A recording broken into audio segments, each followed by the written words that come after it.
Oke, Sin. Jadi apa nih yang bisa kita diskusikan hari ini? Kamu ada pertanyaan apa? Dipersilahkan. J- Jadi gini Pak, saya pengen Hmm, tanya, kalau hmm, kita ngirim email ke apa namanya HRD itu, hmm. nah eh, untuk bagian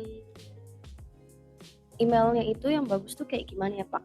Body Saya email untuk dijelasin, mengirimkan eh, lamaran gitu. ya betul Pak, Oke, ya seperti jadi gini. Pada saat kamu mengirimkan lamaran, khususnya menggunakan email atau lewat jalur apapun yang disuruh melampirkan surat lamaran, maka ya. secara umum dulu. Satu, surat lamaran itu berarti harus dilampirkan karena udah diminta sama infolokernya gitu ya. Tapi kalau di infoloker itu nggak ada, tetap dilampirin nggak apa-apa. Itu, oke? Ini aku ngomongin secara umum dulu. Yang kedua, surat lamaran itu silahkan diketik. Oke, hanya case urgent yang tanda tangan. Ibarat kalau udah kamu mengupayakan banyak hal, udah nggak bisa lagi diketik, baru ditulis tangan nggak apa-apa. Tapi usahakan diketik. Yang ketiga, silahkan gunakan bahasa baku tanpa typo. Oke? Nah, untuk isinya gitu, ini sama kayak penulisan format surat resmi. Isinya itu aku biasanya bisa bagi jadi dua lah gitu. Ada yang sifatnya itu mirip kayak surat pernyataan. Contoh, saya yang bertanda tangan di bawah ini, nama Hmm, apa bermaksud untuk mengirimkan lamaran gitu-gitu. Atau yang sifatnya kayak paragraf-paragraf aja. Jadi nggak ada kalimat, itu kan bahasa surat pernyataan gitu. ya, Nah, biasanya aku akan menyarankan pakai yang naratif aja. Jadi, struktur yang ada di dalam surat itu terdiri dari 3 paragraf, oke? Okay? Tapi sebelum paragraf pertama, kamu tahulah ya, maksudnya kepada siapanya gitu ya. Jangan bikin ya, yang general, tulis yang jelas. Contoh, kepada Ibu Cynthia, HR Manager PT ABCDEFG, Jalan apa bla bla bla bla bla Jakarta. Contoh gitu. Jangan pernah nulis kepada Bapak Ibu di tempat, Bapak Ibu di tempat kayak gitu. Kalau kita nggak tahu orangnya siapa, tulis aja HR Manager gitu aja. HR Manager PT ABCDEFG. Terus cari, kita harus jangan nulis di tempat dong. Perusahaan, kalau loker itu kan ada nama perusahaan. Nah, kita kan bisa hmm, browsing alamatnya di mana gitu. Cari alamatnya itu. Jadi itu namanya personalize gitu. Bukan generalize gitu. Oke? Itu dulu ya, ya. Nah, kalau udah ada itu, dilanjutkan dengan 3 paragraf. Paragraf pertama itu adalah paragraf perkenalan diri dan sampaikan maksud. Contoh, dengan hormat, perkenalkan nama saya Cynthia, koma, bermaksud untuk mengirimkan lamaran di PT ABCDEFG sebagai sekretaris berdasarkan informasi lowongan pekerjaan yang saya peroleh melalui LinkedIn. Gitu, contoh. Oke, cukup itu aja. Nggak usah kemana-mana. Oke, langsung masuk ke paragraf 2. Paragraf 2 itu kamu sedikit memberikan gambaran diri beserta ya informasi lain sebagai bahan pertimbangan kita rekruter terhadap kamu. Contoh, paragraf kedua. Saya adalah lulusan S1 Administrasi Perkantoran dari universitas ini dengan IPK sekian. Saya memiliki pengalaman kerja selama 3 tahun, yakni sebagai asisten pribadi, sekretaris, dan staf admin. Titik. Saya menguasai bahasa Indonesia, bahasa Inggris, dan bahasa Jerman. Titik. Saya terbiasa dengan kegiatan yang berkaitan dengan administrasi perkantoran. Di antara lain ini. Sebut yang unggulan aja. Titik. Sebagai bahan pertimbangan, saya lampirkan ini. Boleh di koma-koma, boleh di drop down. Oke? Inti dari baik, paragraf 2 tuh itu. Kasih gambaran kamu itu siapa, dan tadi, ini loh ada dokumen lain yang saya lampirkan sebagai bahan pertimbangan. Udah, inti dari paragraf kedua itu terus masuk ke paragraf ketiga. Paragraf ketiga ini isinya adalah penutup gitu, rangkaian penutup. Rangkaian penutup biasanya ada yang langsung closing statement gitu. Demikian surat lamaran ini saya lampirkan, besar harapan saya untuk bla bla bla. Banyak yang kayak gitu. Aku mau ngasih Cindy ide, ada kalimat kayak gini di paragraf ketiga.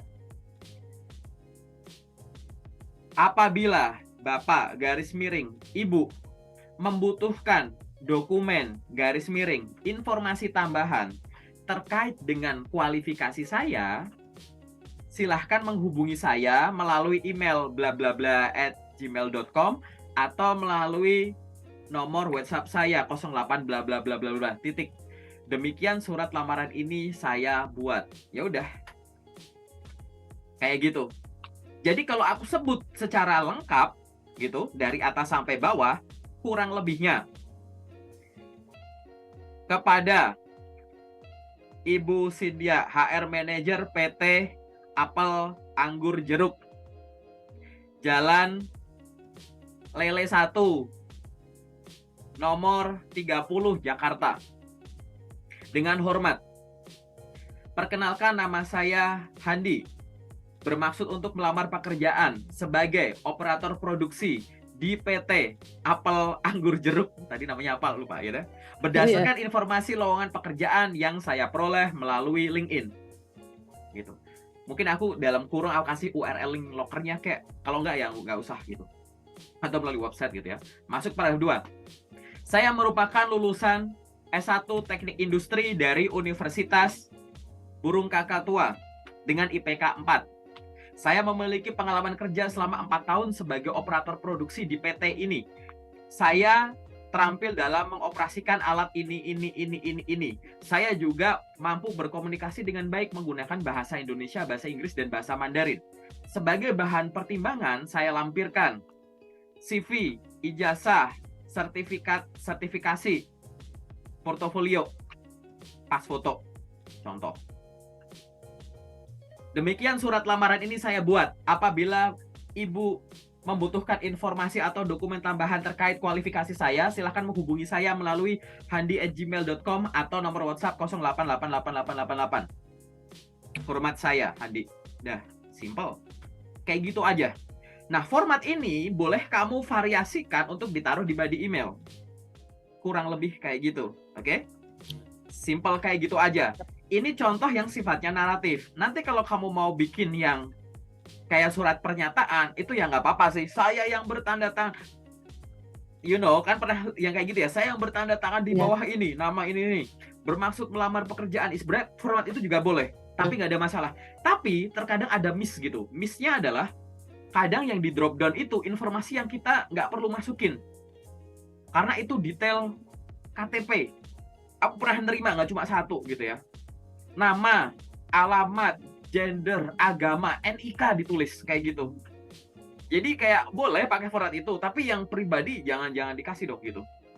Nah, terkait ngomongin surat lamaran tadi, bahasanya disamakan dengan CV. Oke? Dan nanti misalkan kamu ngerasa, oh ini loker perlu aku follow up pakai bahasa Indonesia, ya udah Indonesia. Oh loker ini harus aku follow up pakai Inggris, ya udah lamarannya Inggris, CV-nya Inggris, kayak gitu. Lampirin apapun sesuai yang diminta, sesuai dengan pertimbangan kamu nanti apa. Nanti aku jelasin di kesempatan yang berbeda. Mungkin kamu udah tahu juga. Atau kalau itu pertanyaan selanjutnya, baru nanti aku jelasin. Dimana kamu tidak perlu melampirkan dokumen pribadi kalau nggak diminta. KTP, NPWP, apalagi akta, KK, BPJS. Kayak gitu. Nggak usah dikasih kalau nggak diminta. Kayak gitu. Nah, itu adalah rangkaian dari jawaban kamu untuk pertanyaan kamu yang pertama gitu ya. Ada pertanyaan lagi atau ada tanggapan boleh? Aku ada pertanyaan lagi sih Pak.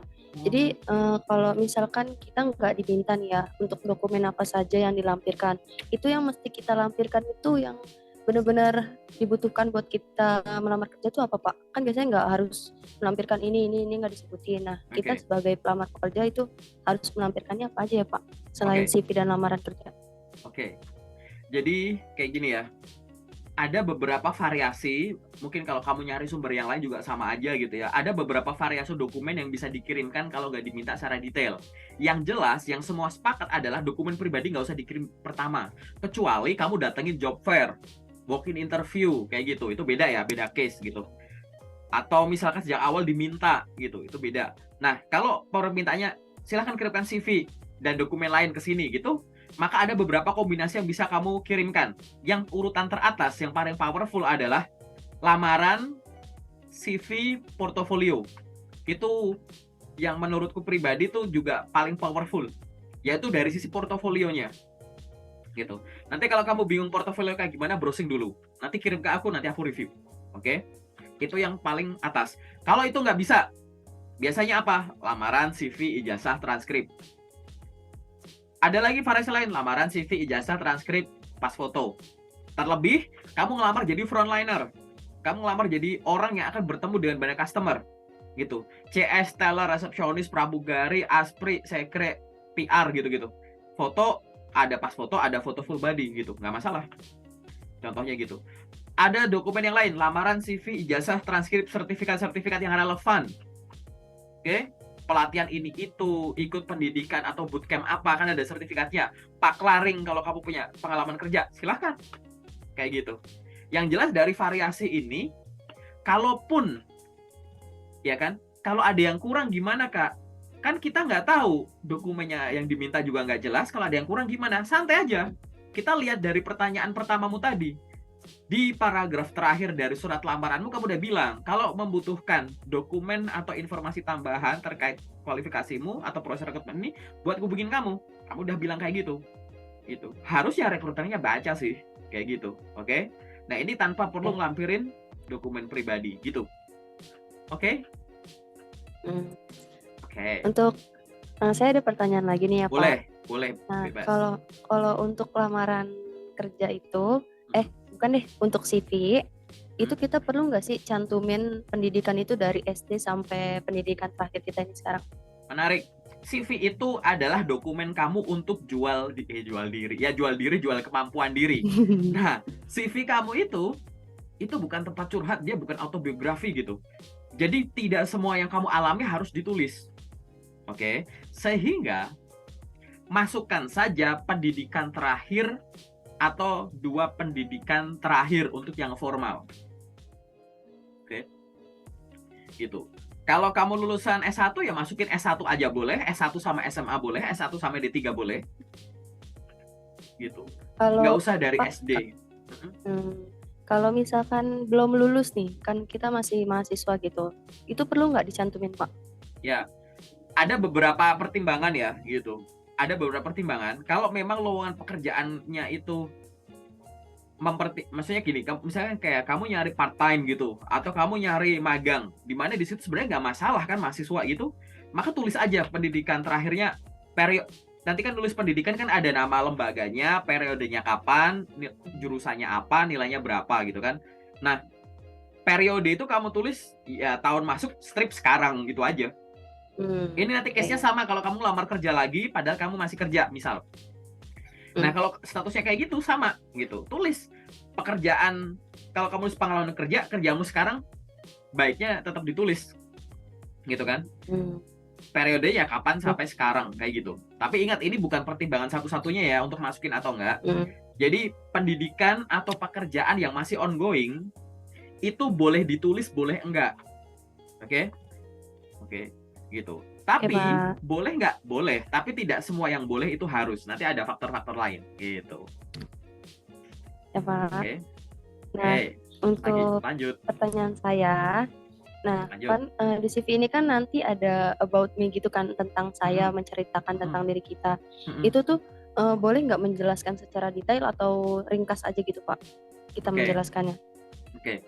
Jadi kayak gini, about me itu biasanya itu adalah memberikan gambaran terkait dengan CV-mu itu. Jadi ibaratnya tuh gini, orang itu nggak perlu baca satu CV-mu, hanya baca about me-nya, orang itu udah tahu gambarannya kamu tuh siapa.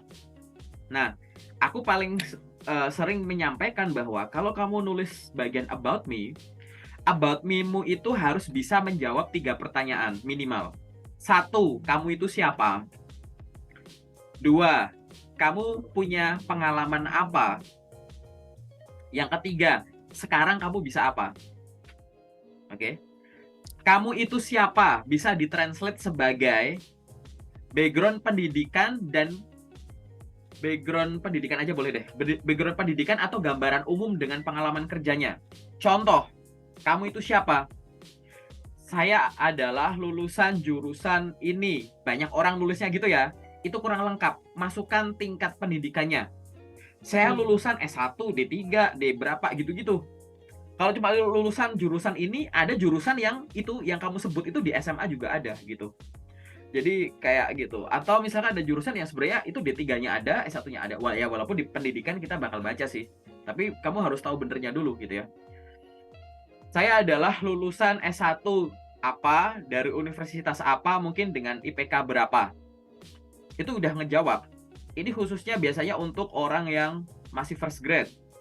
Tapi kalau misalkan kamu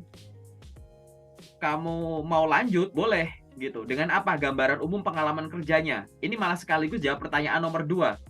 Kamu punya pengalaman apa? Berikan generalnya dulu. Saya memiliki pengalaman kerja selama sekian tahun. Ada yang lanjutannya di bidang ini. Ada yang nulisnya saya memiliki pengalaman selama sekian tahun sebagai ini. Itu juga ada. Oke. Nanti tinggal kalimat ekornya. Contoh, saya memiliki pengalaman, ada juga yang kayak gini, saya memiliki pengalaman kerja selama 5 tahun di 2 perusahaan yang berbeda. Ada yang nulisnya gitu. Oke. Nah, nanti baru disebutkan gitu. Contoh, saya memiliki pengalaman kerja selama 5 tahun sebagai ini, dan ini. Kamu langsung sampaikan juga di situ. Kalau kamu gini, pendidikan itu boleh formal, boleh non formal. Kerja itu tidak hanya nonjolin pernah di mananya aja. Barangkali selama periode itu kamu juga ada prestasi tertentu. Itu juga boleh. Achievement tertentu kamu juga boleh sampaikan di situ. Saya memiliki pengalaman kerja selama sekian tahun di sini, atau saya memiliki pengalaman kerja selama sekian tahun sebagai ini, dan ini. Selain itu, saya memiliki sertifikasi atau saya tersertifikasi BNSP ini. Contoh, gitu. Boleh aja kayak gitu. Terus habis itu pertanyaan nomor 2 ya. Tadi pertama, kamu itu siapa? Dijawab dengan pendidikan. Nomor 2, kamu pengalaman apa? Dijawab dengan pengalaman kerja beserta achievement-nya, gitu. Kemudian yang ketiga, sekarang kamu bisa apa? Ini jawab dengan skill. Tonjolin skill teknis. Oke. Jadi skill teknis itu contohnya apa? Keterampilan software, keterampilan hardware, pengetahuan bidang kamu menguasai bidang apa? Kayak gitu. Kemudian keterampilan bahasa kamu gitu. Minimal itu dulu. Jadi kalau kita simpulkan, kita gabungin tadi, kamu siapa, kamu punya pengalaman apa, dan sekarang kamu bisa apa? Contohnya kurang lebih, perkenalkan nama saya ini. Boleh tulis kayak gitu. Atau langsung tulis aja, saya merupakan lulusan S1 jurusan ini dari universitas ini dengan IPK sekian. Saya memiliki pengalaman kerja selama sekian tahun sebagai ini, dan ini. Saya terbiasa untuk melakukan ini, dan ini. Saya memiliki sertifikasi ini. Saya memiliki pengetahuan di bidang sales dan marketing meliputi ini. Selain itu, saya juga terampil berkomunikasi dengan bahasa ini, yang didukung dengan keahlian software ini. Kayak gitu. Ini mirip banget kayak apa? Kayak yang sebelumnya kita jawab. Jadi dasarnya gini. Kalau kamu bisa nulis about me atau summary CV yang benar, maka summary CV ini bisa diletakkan di banyak tempat. Contoh, diletakkan di paragraf kedua surat lamaran. Summary CV ini bisa ditulis di about me kamu yang ada di LinkedIn. Summary CV ini bisa kamu taruh di mana? 300 karakter promosi kalau kamu ngelamar di Jobstreet. Summary CV ini bisa dipakai di mana? Dipakai untuk menjawab pertanyaan interview. Silahkan perkenalkan diri Anda. Hanya perlu sedikit dimodifikasi bahasanya. Jadi kalau kamu bahkan sampai interview ditanya, baik Ibu Cindy, silahkan perkenalkan diri Anda. Di otak tuh ibaratnya udah langsung, oh aku disuruh jelasin summary CV-ku. Paling nanti tinggal dikasih kepala, ekor, atau ya variasi dikit-dikit, tapi intinya merujuk ke sana. Perusahaan tuh pengen tahu kamu itu siapa, punya pengalaman apa, dan dari pengalaman itu sekarang akhirnya kamu bisa apa gitu. Nah, bisa apanya ini yang relevan dengan posisi yang kamu lamar. Intinya itu. Oke. Nah, kok kayaknya tadi jawabannya panjang? No, bahasanya bisa disesuaikan. Biasanya akan selesai dalam satu paragraf. Satu paragraf ini bisa 4, 5, 6 baris, 6 kalimat, dipersilahkan gitu. Pakai stylenya masing-masing. Oke. Banyak orang yang salah isinya apa? Isinya kata-kata motivasi. Isinya itu klaim pribadi. Klaim pribadi itu soft skill. Saya merupakan orang yang teliti, rajin, jujur, adaptif, mampu bekerja individu atau tim. Isinya soft skill semua. Padahal yang harusnya kamu jual di situ adalah technical skill-nya dan pengalaman kamu atau achievement kamu, kayak gitu. Jadi jangan sampai lupa ya itu ya. Gitu. Ini aku panjangin nggak apa-apa, biar apa? Biar nanti kamu nonton ulang ini bisa Iya, paham secara komplit, oke? iya. Iya, Oke. Pak. Terus Ada lagi saya nggak? ada pertanyaan lagi. Iya Boleh. nih ada nih Pak, banyak ini Pak. Oh, nggak apa-apa, boleh, santai. Apa tuh? Nah, nah kan kalau ada juga ya dari orang-orang bilang kalau misalkan pengalaman kerja ini untuk job desk-nya itu nggak perlu dijelasin panjang lebar, tapi ada juga yang bilang nggak apa-apa jelasin aja secara detail gitu. Jadi mendingan yang mana ya Pak kira-kira? Oke. Pengalaman pekerjaan itu akan sangat powerful apabila mengandung 5 unsur. Yang pertama, nama perusahaannya. Walaupun gitu nanti entrepreneur ya tulis aja entrepreneurship ya. Yang penting ada nama perusahaannya kalau kamu kerja di satu orang. PT bla bla bla bla bla misal. Yang kedua, ada timestamp penanda waktu, kapan sampai kapannya. Contoh Januari 2020 strip sekarang. Januari 2020 sampai Januari 2023 misalkan gitu. Nomor 2. Nomor 3, ada role kamu, jabatan kamu sebagai apa? Staf administrasi, operator produksi, sekretaris gitu-gitu. Nomor 3. Yang nomor 4 adalah tanggung jawab. Nah, ini tanggung jawab inilah yang akhirnya aku bilang bahwa tanggung jawab itu harus ditulis. Tapi nuliskannya itu sebagai bullet point, tahu kan ya? Di poin-poin kayak gitu. Ditulis ya berarti ya, bukan nggak ditulis ya. Yang nomor 5 adalah achievement. Jadi selama kamu di sana tuh kamu punya achievement apa? Nah, nomor 4 sama nomor 5 ini tuh biasanya tuh adalah titik-titik orang yang banyak salahnya gitu. Ya. Jadi sebenarnya kalau mau jawab singkat adalah tanggung jawab yang diberikan ditulis nggak? Tulis gitu. Ada 2 versi, ada yang nulisnya sebagai paragraf gitu. Jadi itu dinarasikan, ada yang pakai bullet point. Saranku bullet point aja. Karena kalau dengan bullet point ini, kamu tuh bisa memasukkan kata kunci dan fokus gitu. Per poin itu kamu fokus gitu. Nah, jadi nanti kamu cara bikinnya gimana? Bayangin nanti tanggung jawab kamu apa? Bukan job desk ya. Bukan bukan job deskripsinya, tapi tanggung jawabnya. Karena kalau job desk tuh kayak gini. Contoh, aku kerja jadi penjual bakso. Oke? Job deskku adalah melayani setiap pemesanan bakso oleh konsumen. Oke? Itu kalau kamu nulisnya cuma deskripsi dari jobnya. Tapi kalau kamu nulisnya sebagai tanggung jawab, kamu akan nulis memimpin penjualan bakso gerobak di cabang ini yang melayani rata-rata 100 mangkok per hari. Gitu. Jadi silahkan bullet point tadi dibayangin seolah-olah tuh kamu nggak cuma nulisin job desk-nya aja. Ada job desk boleh. Tapi kamu akan cenderung semua poin yang ada di sana tuh mengarah ke tanggung jawab. Tanggung jawab tuh gimana sih maksudnya? Seolah-olah kamu bilang gini, mungkin orang yang pernah ada di posisiku ini ada jutaan. Oke? Tapi belum tentu semua orang itu pernah jadi aku, pernah ngelakuin ini loh, gitu. Sehingga pada saat nulis, kalau di situ ada quantifier apa ya, kayak ada angka-angka yang bisa disebut gitu ya, gitu, besaran yang bisa disebut sehingga kita sebagai pembaca yang nggak kenal kamu siapa bisa bayangin beban tanggung jawab kepercayaan dikasih ke kamu, gitu. Misalkan kamu supervisor, jangan cuma tulis memimpin staf untuk berjualan produk kacamata. Jangan cuma gitu. Mungkin kamu harus tanggung jawab gitu. Memimpin penjualan kacamata di 10 outlet yang tersebar di Jakarta. Beda itu. Mungkin banyak yang jadi supervisor kacamata sales. Tapi nggak semua orang kan pernah jadi kayak gitu. Atau memimpin 15 orang staff untuk menjual produk hijab di marketplace Shopee, Blibli, Tokopedia. Contohnya gitu.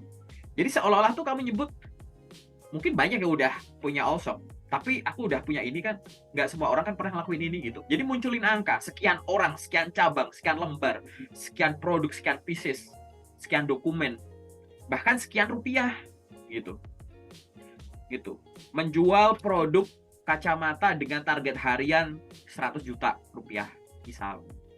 Mungkin kamu juga jualan, mungkin kamu ada target, tapi targetmu apakah 100 juta? Nah, seolah-olah kamu bilang gitu. Jadi bayanginnya gitu ya. Itu poin nomor 4 nih. Itulah yang akan menjadi pembedamu, value yang ada di kamu dengan orang lain. Apalagi ada yang poin nomor 5 tadi, achievement. Achievement itu tadi, achievement tuh boleh yang misalkan kamu menang kompetisi tertentu, jadi the bestnya apa, dapat piala, piagam, sertifikat, liburan gratis, viral, uang tunai, gitu-gitu, boleh. Oke? Tapi kalau nggak ada itu, achievement itu kamu bisa tuliskan juga. Dengan menuliskan apa? Selama kamu bekerja di sana, kamu udah memberikan kontribusi apa yang bisa diangkakan. Contoh, achievement paling simple. Misalkan nih, aku jadi driver ojek online. Achievementku adalah mampu melayani 1.000 penumpang dengan baik tanpa komplain selama 2022. Memiliki rating bintang 5 selama 3 tahun berturut-turut. Misalnya aku jadi driver kayak gitu. Angka kayak gitu. Atau misalnya jadi sales tadi gitu. Mampu menjual berapa? 10.000 pieces kacamata senilai sekian miliar selama periode 2021 sampai 2022. Contoh. Pokoknya gitu-gitulah. Ada hal-hal yang bisa diangkakan. Nggak harus kamu jadi the best. Tapi kamu bisa nyodorin angka itu, dan itu dalam tanda kutip tidak membocorkan rahasia perusahaan. Itu juga ibaratnya kamu nulisnya dengan jujur, dan kita sebagai pembaca impress. Dari deskripsi aja udah kelihatan bahwa keren ya kamu bisa dikasih tanggung jawab kayak gini, terus ada achievement-nya gitu. Nah, biasanya tuh tanggung jawab sama achievement ada yang digabung, ada yang dikasih judul sendiri-sendiri. Misal PT bla bla bla bla bla bla dalam kurung periodenya gitu kan. Enter. Bawahnya staff sales atau staff administrasi, terus bawahnya tulis tanggung jawab titik 2. Apa, terus pencapaian titik 2, apa gitu. Setiap pengalaman kerja ditulis kayak gitu. Dan pengalaman kerja ini nggak harus yang kantoran, nggak harus yang kerja tetap gitu. Kontrak boleh, daily worker boleh, freelance boleh, part time boleh, yang project based gitu juga boleh, paid internship, unpaid internship boleh, entrepreneurship usahamu sendiri boleh, kayak gitu. Jadi tadi tuh contoh beberapa pengalaman kerja yang boleh dimasukkan ke CV. Tapi aku ingetin lagi bahwa tidak semua yang boleh itu harus. Kalau kamu sebagai orang yang punya banyak pengalaman kerja, silahkan timbang-timbang, pikir-pikir apakah semuanya ini harus saya tulis atau enggak. Dengan banyak pertimbangan, misalkan ini udah yang terlalu dulu banget, ini periodenya pendek lah, ini nggak ada achievement-nya lah, dan lain-lain. Bukan berarti periode pendek nggak boleh dimasukin ya, gitu. Banyak orang yang salah di situ tuh, gitu. Kalau periode pendek itu memang gara-gara kontraknya pendek, memang aku nge-SPG 1 minggu gitu, masa nggak dimasukin? Padahal itu satu-satunya pengalaman kerja aku, ya masukin aja. Kita juga tahu kok kalau kayak gitu. Jadi tadi lihat dulu konteksnya. Oh, ini termasuk yang boleh dimasukin. Oke, mana ya yang aku pilih ya? Karena tadi informasi yang ada di CV adalah unggulan dari pengalaman profesional kita. Kayak gitu. Oke, dan jangan sampai ada yang terlewat. Karena kita suka nggak suka, mau nggak mau, akan dinilai pertama kali dari apa yang tertulis. Kalau misalkan kamu anak kuliah, pendidikan yang kamu tulis SMA, dokumennya aku pegang, ya aku taunya kamu anak SMA dong. Atau kamu anak kuliah, punya pengalaman kerja, tapi pengalaman kerjanya nggak ditulis, ya aku anggap kamu baru lulus belum kerja dong, bener nggak? Gitu. Jadi harus dipastikan lagi untuk penyusunannya seperti itu. Khususnya untuk pengalaman kerjanya ya. Oke? Semoga cukup jelas. Oke, Pak. Iya, Pak. Masih boleh tanya nggak, Pak? Boleh. Nah, jadi kan saya ini dari kampus kan suka ada webinar gitu ya, Pak. Nah, webinar ini perlu nggak sih, Pak, sertifikatnya itu? Kayak buat dicantumin nanti ke kita ngelamar kerja atau ke perusahaan-perusahaan. Training, sertifikasi, webinar gitu-gitu, itu ada 2 jenis. Ada yang sifatnya spesialis, ada yang sifatnya generalis. Generalis ini artinya setelah kamu mengikuti suatu pelatihan itu, training itu, seminar itu, pengalaman itu ditempelkan dengan pengalaman yang sudah ada, digunakan untuk mengirimkan lamaran yang beda-beda, itu tetap bisa digunakan. Itu ibaratnya skill yang bisa digunakan di banyak tempat. Oke, itu yang generalis. Tapi ada suatu pembelajaran tambahan yang sifatnya spesialis. boleh dilampirkan, tapi hanya untuk role tertentu. Kalau di yang lain nggak cocok. Contoh, kamu ya lulusan jurusan A, ikut training kelas masak, gitu. Kelas masaknya berseri selama setahun. Kamu pakai untuk ngelamar jadi apa misalkan di kafe tertentu gitu misalkan. Jadi cooknya di sana atau helpernya di sana. Boleh nggak dilampirin tadi? Boleh. Tapi begitu kamu ngelamar jadi staf administrasi, boleh nggak ini dilampirin? Ikut training masak? Bagusnya enggak ya, karena nggak relevan. Nah, ini contoh skill yang spesialis tadi, gitu. Pengalaman yang spesialis tadi. Contoh, aku ikut kursus bahasa Inggris dan bahasa Mandarin. Oke? Aku lampirin untuk aku ngelamar kerja jadi tadi, kerja di dapur tadi, kemampuan bahasa asing tadi. Boleh nggak dilampirin? Misalnya kayak ini resto-resto yang makanannya nggak cuma Indonesian food, boleh-boleh aja. Kamu daftar jadi staf admin di satu kantor. Ngelampirin kemampuan bahasa Inggris dan bahasa Mandarin sebagai kamu pengen pamer aku bisa 3 bahasa loh. Boleh nggak? Boleh. Kamu lamar jadi sales? Boleh gitu. Nah, kemampuan bahasa inilah, bahasa asing inilah salah satu contoh pelatihan, training, atau nanti sifatnya kursus atau seminar apapun itu yang kayak gitu. Boleh dilampirin di banyak tempat. Kamu ikut pelatihan hubungannya sama public speaking, komunikasi. Kamu ngirim lamaran di banyak posisi yang mungkin beda-beda, ini mungkin bisa dilampirin. Karena komunikasi itu dibutuhkan untuk persuasi, untuk edukasi, untuk entertain, gitu kan. Untuk closing orang beli, semacam itu. Untuk marketingan, gitu. Jadi coba dipilih-pilih dulu. Ingat ya, berarti apa? Seminar, webinar, boleh ditulis. Tapi tidak semua yang boleh itu harus. Udah urutannya gitu-gitu aja. Oke, lihat dulu, spesialis bukan, relevan nggak? Oke, gitu. Udah cukup jelas ya di sini ya, sampai yang barusan ini ya? Oke. Udah,